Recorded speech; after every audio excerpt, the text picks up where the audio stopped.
Buti ang friendship at kung makakatulong pa ako. Yan si Eric. Kaya naman siguro nabuo ito, no? At miyembro ka na rin, Eric, ng organisasyon na ito. At syempre, Eric, ang aking unang katanungan, bakit mo pinili o na maging partner ng Anchor Hope and Strength? Paano ka napunta rito? Hindi naman po rin sa kaalaman na kasi it's all over social media that I lost both my parents.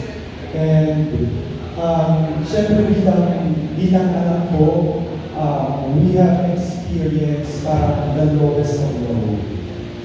It has been draining in all aspects, like mentally, emotionally, spiritually, financially, name it, lahat po, napakahirap po talaga. And admittedly, parang feeling ko nawalan po ako ng purpose. Kasi po I live for them, I live for my parents. And kaya po, talagang we have been trying to find and to look for an organization na sa tingin ko po ay makakapagbigay po ako ng inspirasyon and to spread awareness. And yun nga po, tinawagan ko po si Dr. Charity Gorospe.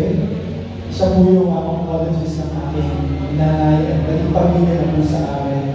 Kung ano po ba yung pwede kong magawa para sa mga cancer warriors at sa mga pamilya nila. And ibinigay po nila sa akin itong organization na ito. And I am so grateful kasi binigyan niyo po ng purpose ng buhay ko ngayon. Maraming salamat po. Anchor of Hope and Strength, thank you so much. Kaya, mo, dahil kung mayroon pang pinantay ng panahon, pagdating sa pagkakaroon ng miyembro ng pamilya na may cancer, at ano po yung dumating pa sa pagkasunod na sa loob lamang ng isang taon, kumbaga, pinawin sa inyo yung inyong mahal sa buhay na parents. Ano ba ipapayo mo? Paano mo palalakasin ang loob ng mga cancer warriors at ng mga pamilya nila?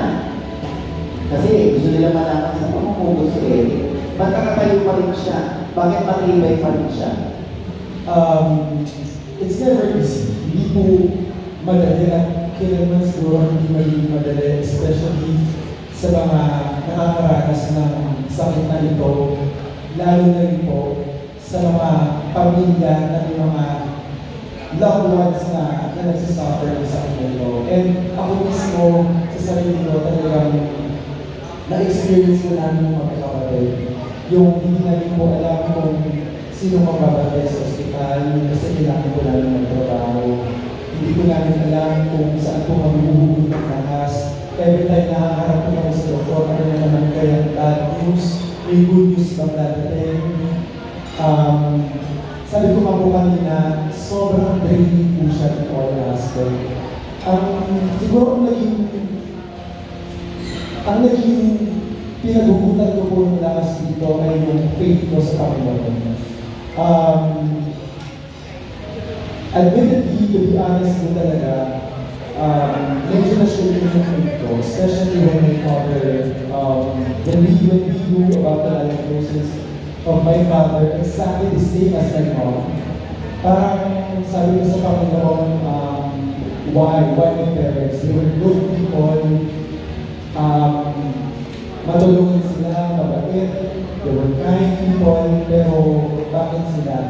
But at the end of the day, I know that God has His reasons. Meron po siyang purpose sa lahat ng dumadating na pagsubok sa ating buhay. So ngayon po, kung nakita niyo ako mas matatag, maybe, and I believe it's the grace of God. It's really the grace of God that keeps me going, that sustains me, and talagang ang Panginoon ay hinapadala talaga siyang mga tao sa buhay mo, especially kapag dumating ka doon sa point na lupong na lupo ka na. At yung mga tao ko ay yung hindi po kami iniwan ng pamilya ko sa kalagitnaan ng unos sa pinagdaanan nung ang tatay ko, ang nanay ko ay naghihirap dahil sa lung cancer. Oo, hope and strength. Bukod kay, kayo dalawa ba lang ang isip nito? Dito, charity. Matagal na po itong organisasyon na ito. Kami po, we were really trying to find an organization na sa tingin ko ay, alam niyo kung paano ako makakatulong in my own little ways. And yun nga po, tinawagan ko po si Doc Shani, kung pwede niya akong matulungan na mahanapan, kasi kung pwede namin mabigyan ng kahit pa paano yung konting tulong man lang na sa abot ng aming makakaya. And ito po, we came up with this idea na bakit hindi yung anchor of hope and strength na siya mismo yung nagtatag. Way back, ilang taon na po ba? 2016. 2016. Oo. So ito ay iba't ibang klase ng sakit na cancer. Hindi specific na breast cancer. Tama? Oo. Yes. Okay. So, Eric, magpo-concert na po si Eric sa kanyang milestone, 20th anniversary mo, no? At sa MOA pa ito, napakalaking venue ito. Oo. Ikaw ba ay maglalaan ng dalawang bakante upuan sa harap? Para lang ma-imagine mo na nandun yung nanay at tatay mo na nanonood o gumawa ng mga palakpak sa'yo habang ang kanilang anak ay nag-perform. Actually, itong concert na kaparating na ito, this is my most important concert to date. Kasi it will be in honor of both my parents, and it will be in honor of those who are suffering from cancer. And to those families who have loved ones na talagang nakikipaglaban po sa sakit ng cancer. And kung itatanong mo sa akin, Kuya Oj, na mayroong dalawang upuan, malalaman tuloy na yan sa concert.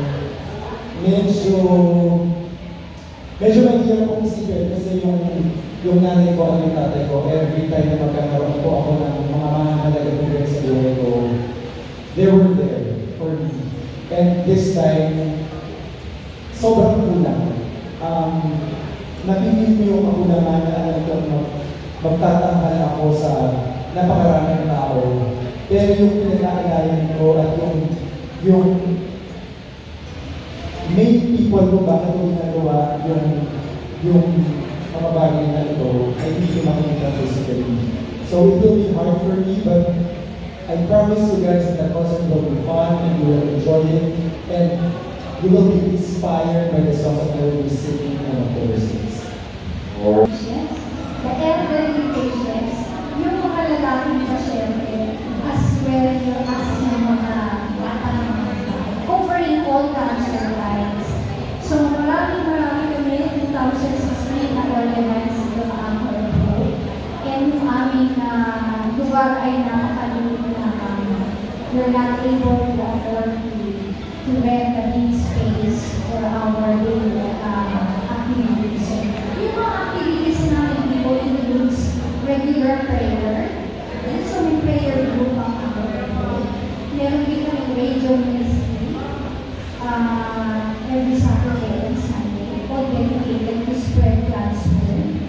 And yung mga every month na may mga activity yung cancer, katulad ng Lake Fora, ito yung mga ibang activities nila. Lastly, itong grupong ito ay tumutulong sa mga cancer patients na walang pambili ng gamot. Tumutulong sa mga cancer patients na hindi makahanap ng tamang doktor at sa mga hospital sa Pilipinas. So, I also would like to acknowledge PWP chairman ng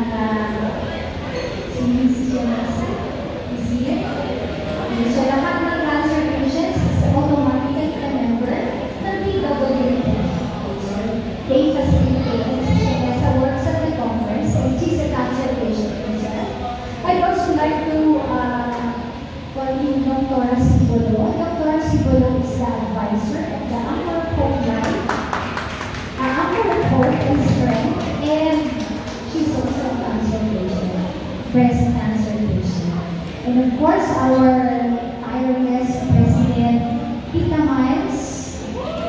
Tita Miles is the President of the Amber of Philippines. Older idea na imbitahin si Eric dito sa grupong ito. And we are very happy na pinaunahan na kami. Paano kami nagkakilala is when the mother was referred to me as a cancer patient in BGC in St. Luke's, Florida.